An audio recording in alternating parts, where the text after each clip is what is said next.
Alors, Julien Misek, vous qui avez travaillé donc justement sur des productions et sur l'ambiance sonore à la fois euh, d'œuvres artistiques numériques et d'œuvres vidéoludiques, mais quelles sont les spécificités, évidemment, même si, comme le rappelle Yannick Antoine, ben, on ne peut pas tracer de frontières très nettes entre l'art numérique et l'art vidéoludique. Il y a probablement des spécificités, notamment quand on a un artiste et qu'on doit composer pour un jeu vidéo. Mais quelles sont ces spécificités-là?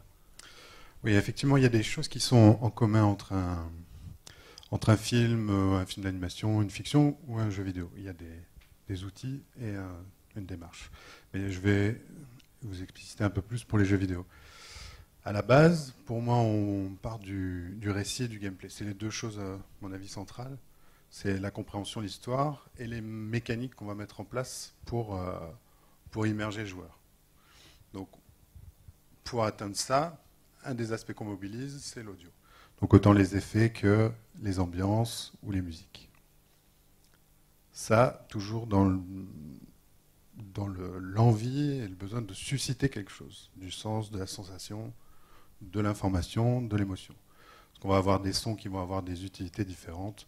Les sons d'interface, bien évidemment, sont là plutôt pour renvoyer les actions aux joueurs pour être sûr de valider ses choix. Et on va trouver d'autres sons qui vont être là pour dépeindre une situation ou pour donner un sentiment.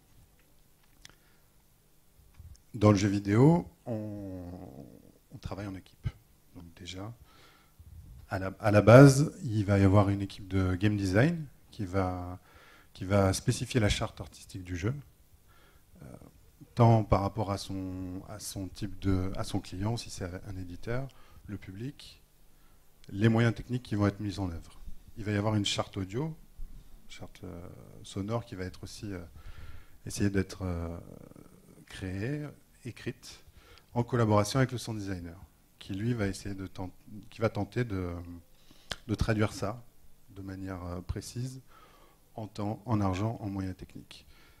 Le son, à différence de l'image, c'est toujours un peu plus tendu d'en parler parce que autant les mots pour le dépeindre, d'une personne à l'autre, on ne va pas avoir forcément toujours les mêmes vocables, mais au moins on va dépeindre un mood. Et je vais venir là-dessus un peu plus tard. C'est là, à mon avis, que la liberté créatrice, elle se passe. Donc une fois qu'on a ce cadre défini avec le game designer sur les choses qu'on va devoir faire, un des aspects, c'est la technique. Donc on va utiliser autant la technologie des micros pour enregistrer des choses, des voix, des bruits, des logiciels pour faire de l'édition sonore. Par exemple, là vous voyez, c'est Pro Tools, un des standards de l'industrie. Ça, c'est mon outil quotidien. On va retrouver d'autres logiciels qui sont tous très bons. C'est plutôt une question de workflow général.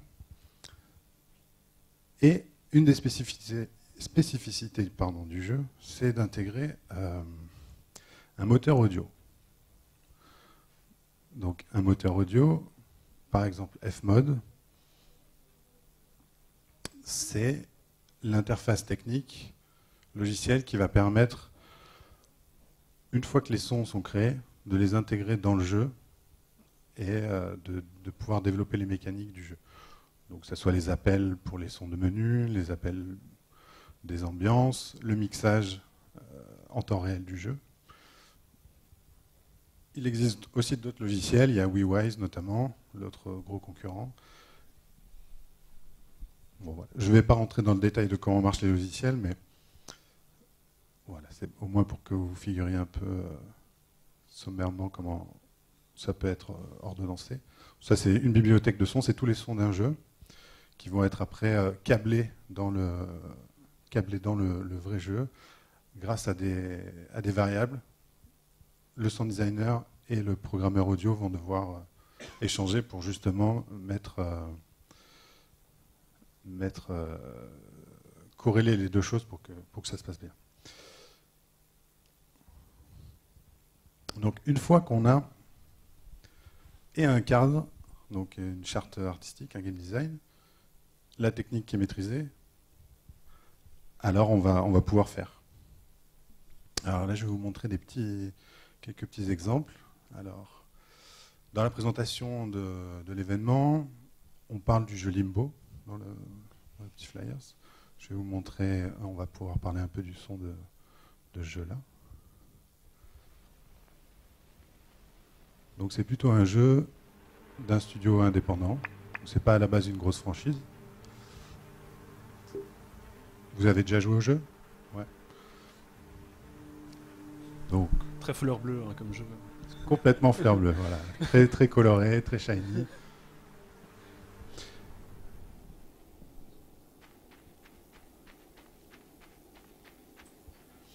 Donc il n'y a pas de musique, ou du moins pas dans ces moments-là.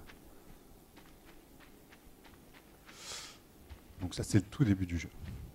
Donc on se réveille, pour ceux qui n'y ont pas joué, au tout début, le petit bonhomme se réveille au milieu de la forêt, dans un univers en noir et blanc, un peu oppressant, et surtout silencieux.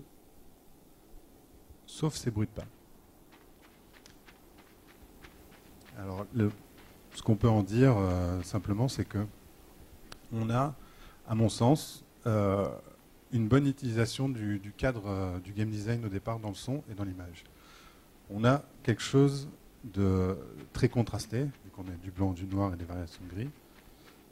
Dans le son, on va utiliser également ça. Alors, comment ça peut se traduire? C'est la dynamique. La dynamique, ça va être les écarts entre les sons les plus forts et les sons les plus faibles. Au jour d'aujourd'hui, de manière générale, dans tout ce qui est audiovisuel, on essaye d'être toujours le plus fort. Pour que, comme ça, à faible niveau, on entende toujours tout. Et là, c'est un peu iconoclaste parce qu'il y a beaucoup de dynamique. Bon, là, on a des grosses enceintes, donc on va bien entendre.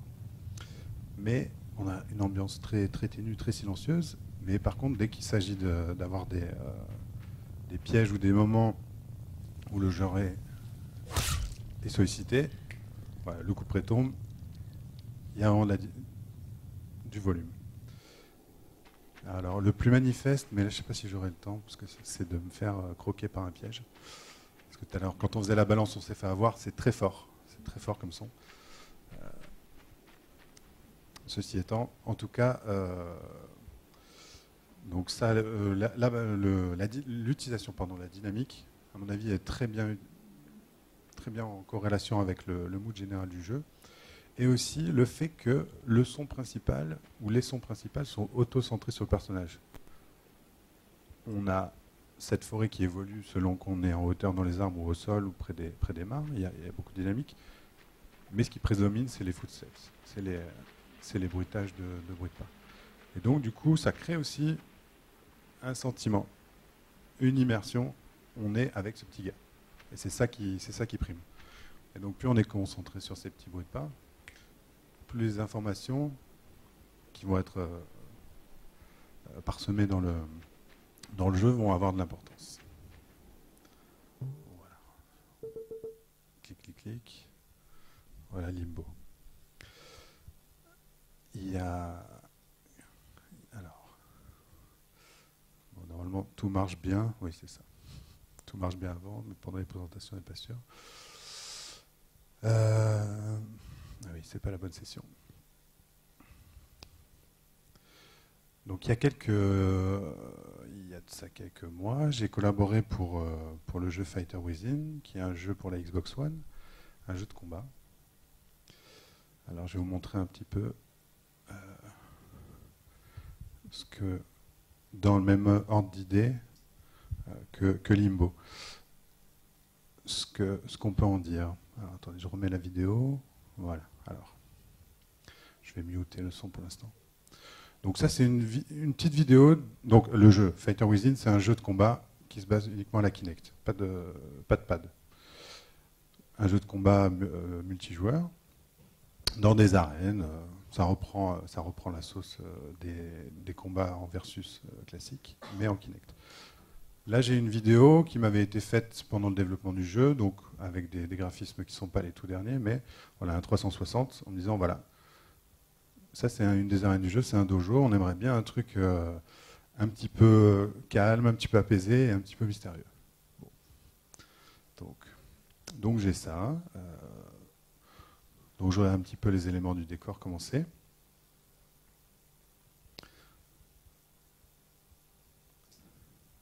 Alors pour manipuler, il faut que je réduise la fenêtre.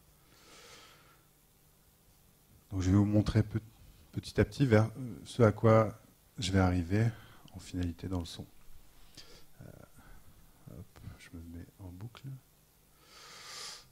Donc il nous faut un peu de nature. S'il y en a. Alors, je vais mettre un peu plus grand.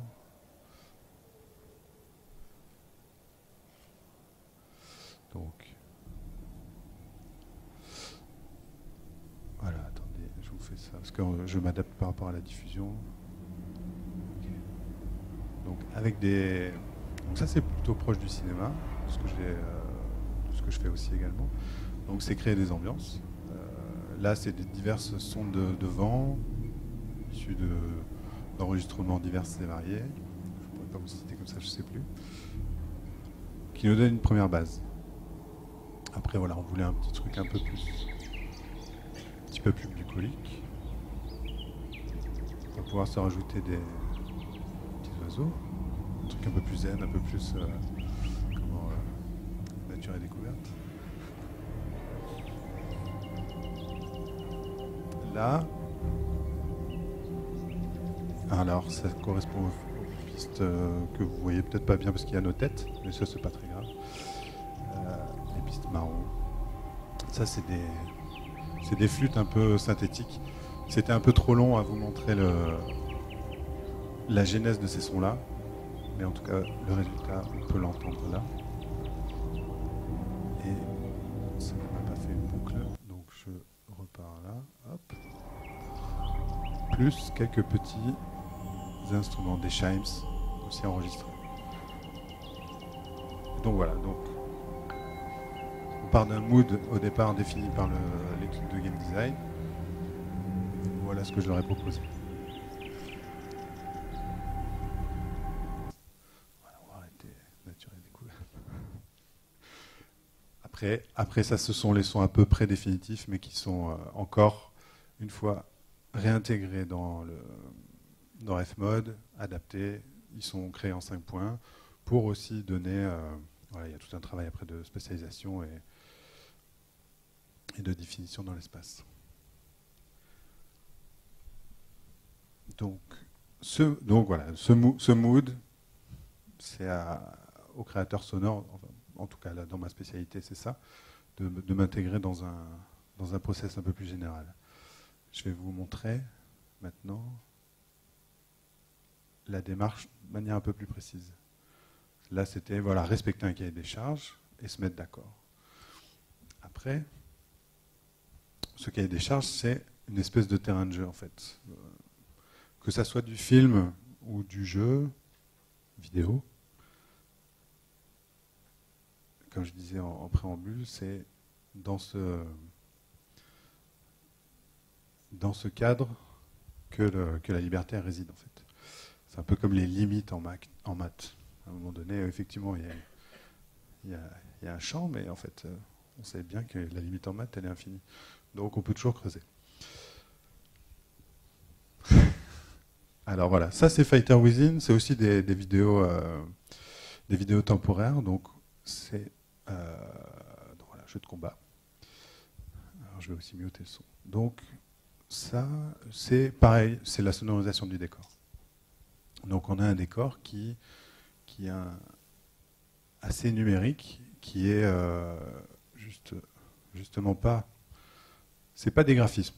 Tout ça est généré par du code en fait. Tous les polygones qui bougent à l'arrière-plan selon les inputs des joueurs. Donc voilà, donc du coup ça donne un univers un peu Tron comme ça.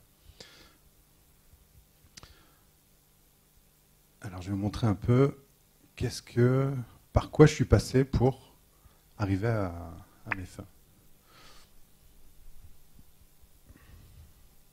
Alors, avec des petites photos.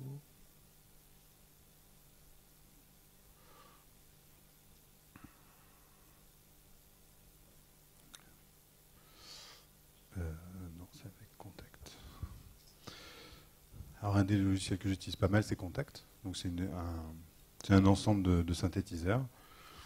On peut vraiment et distordre le son et arriver à des choses un peu folles. Donc, typiquement en studio, je suis avec mon clavier et je cherche un son. Là, ici. Donc,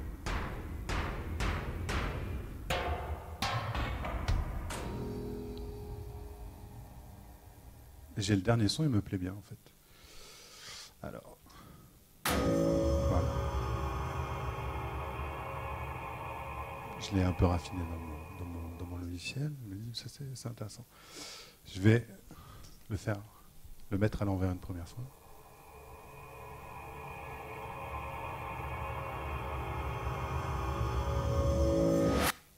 Ok. Je vais faire un petit peu d'édition pour amoindrir le départ et la fin des sons, dans le but d'avoir une texture en fait. Puis une fois que ça, là vous voyez les petits blocs ici que je manipule, voilà. Je fais un peu d'édition, je le passe encore un petit peu à la moulinette dans d'autres effets comme des réverbérations pour allonger le son, ou des filtres, mettre un peu plus d'aigu, un peu plus de grave.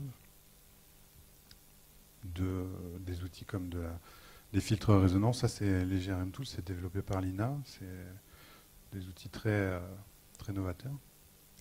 Et j'arrive à cette texture-là en finale, qui me plaît bien parce qu'il y a quelque chose d'un peu creux, un peu tubulaire, un peu glitch, un peu numérique.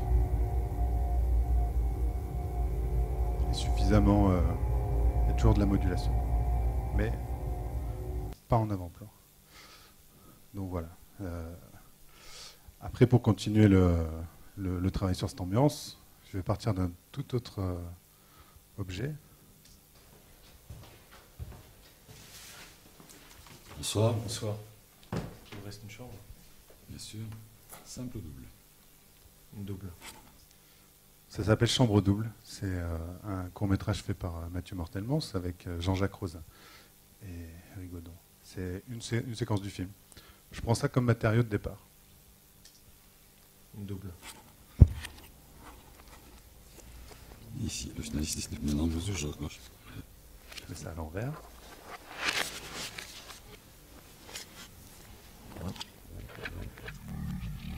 Je le ralentis. Ça devient plus grave. Encore une deuxième fois.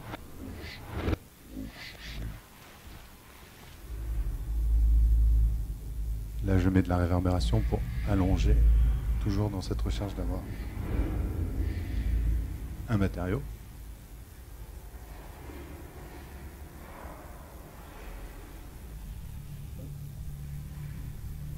Ça, je vais le faire plusieurs fois pour obtenir des couches différentes.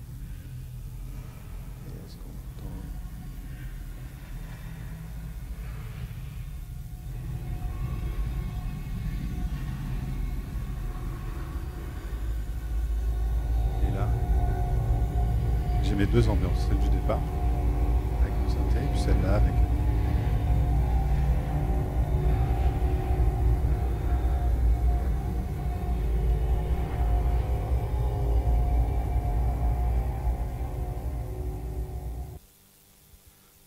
Donc ça, c'est un peu pour vous montrer un peu le cheminement par lequel on peut passer pour chercher quelque chose, en fait.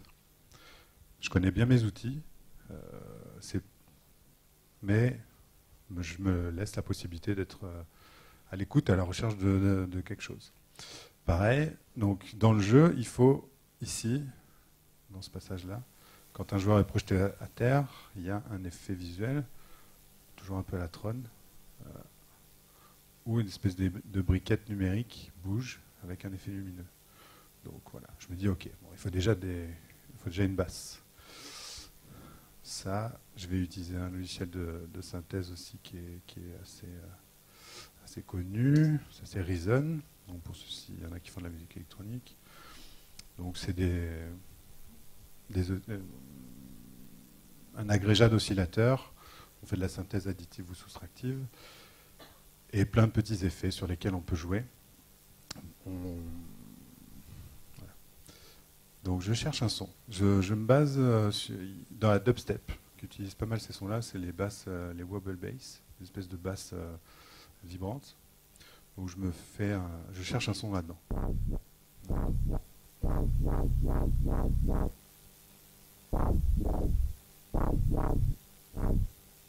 Okay, je me dis tiens, ok, ça me plaît. On va pareil, on va un peu détruire ça. Donc à la base un truc très classique utilisé dans la musique électronique. Je vais encore le triturer, ralentir les choses. Modifier la tonalité, faire un peu bouger ça de manière harmonique pour arriver à l'effet final. Voilà. Alors après, il me faut les briques. Je cherche un son, toujours. Ça ne va pas être celui-là. Je cherche un petit son, en fait, je me dis, tiens, il me faut une attaque, il faut quelque chose qui claque comme ça.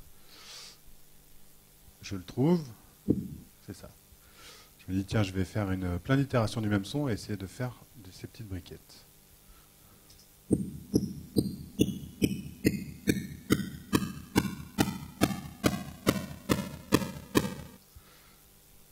Je fais d'autres itérations. Ça, je coupe un petit peu les poils qui dépassent pour que ça soit un peu plus joli.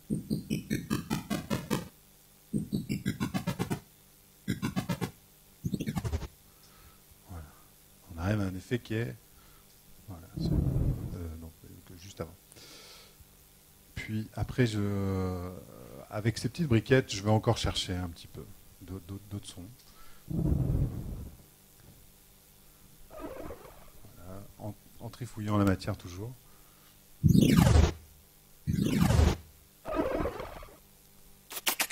Donc là, à chaque fois, je me laisse porter par ce que je trouve, parce que j'anticipe que je vais trouver. Et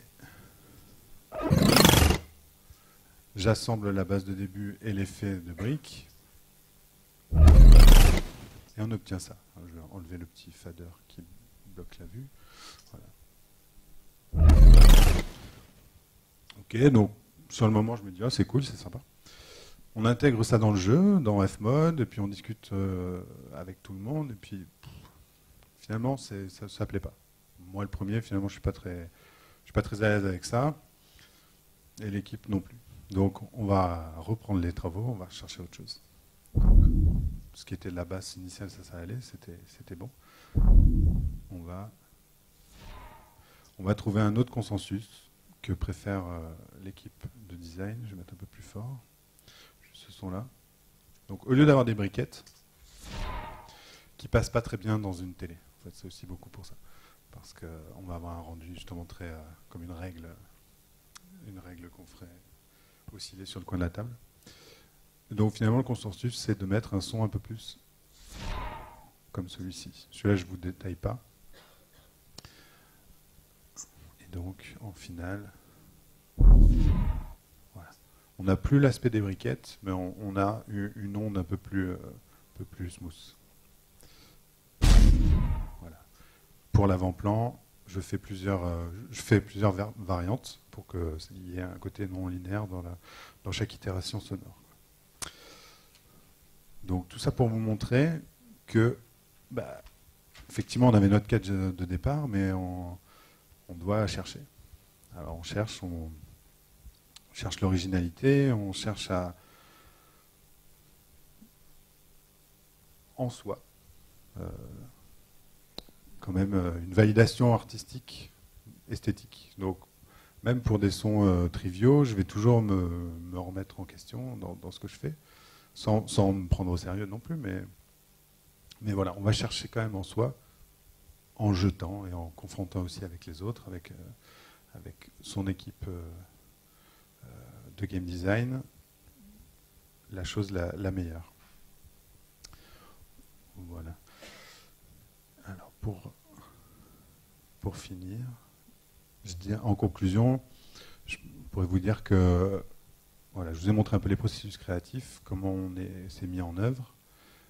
Mais bien évidemment, d'un projet à l'autre, il n'y a pas la même fibre artistique. On a vu Limbo. Effectivement, c'est un jeu indépendant qui avait une vocation d'avoir une recherche artistique, esthétique, assez claire. On ne peut pas le mettre sur le même plan que FIFA 2014 ou PES. Évidemment, ça reste des jeux vidéo, mais la finalité est quand même pas la même. Et on a parlé un peu du 7e art vite fait. C'est aussi pareil. On va pas mettre toutes les productions audiovisuelles sur les mêmes niveaux d'exigence artistique. Star Wars est plus belle la vie. On va utiliser les mêmes outils. Alors, on va toujours filmer, faire une direction d'acteur, sonoriser, faire un montage, mais la veine artistique est quand même pas la même. Et pour moi, là en général, parce que la difficulté c'était ça aussi, c'est de définir l'art. Je pense en règle générale, on a une interrogation sur nous et ou une recherche esthétique. The Stanley Parable, dans ce sens-là, c'est vraiment, vraiment cool parce que ce jeu-là nous met en face de nous en tant qu'utilisateurs qui suivons des ordres. Alors, il y a une vraie mise en abîme parce que le personnage principal suit les ordres. Mais est-ce que nous, on est aussi des machines qui suivons ça? Donc, il y a un vrai second degré dans cette œuvre, qui est aussi beaucoup teintée d'humour à la Monty Python, comme dans le jeu Portal. Et voilà. Et Limbo, qui va être plutôt une recherche esthétique en général. Voilà. Merci beaucoup, Julien.